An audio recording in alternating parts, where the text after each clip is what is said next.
આજે 75મો પ્રજાસત્તાક પર્વ કર્તવ્ય પથ પર જોવા મળશે ભારતની શક્તિની ઝાંખી. ફ્રાન્સના રાષ્ટ્રપતિ મેક્રોન પરેડના મુખ્ય અતિથિ.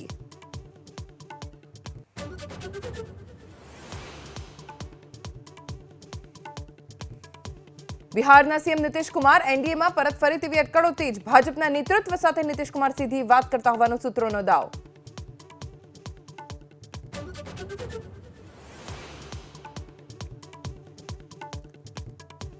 એએસઆઈના સર્વે રિપોર્ટમાં જ્ઞાનવાપીમાં મંદિર હોવાનું પ્રમાણ, 32 જગ્યાએથી મંદિર હોવાના નિશાન મળ્યાનો હિન્દુ પક્ષનો દાવ.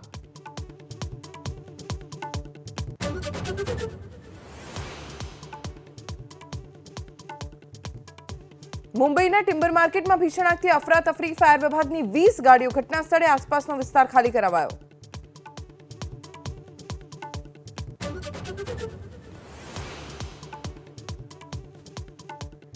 રાજ્યમાં કડકડતી ઠંડીનું જોર યથાવત. 9 શહેરોમાં 12 ડિગ્રીથી નીચે ઠંડીનો પારો. નલિયામાં સૌથી નીચું 8.2 ડિગ્રી લઘુત્તમ તાપમાન.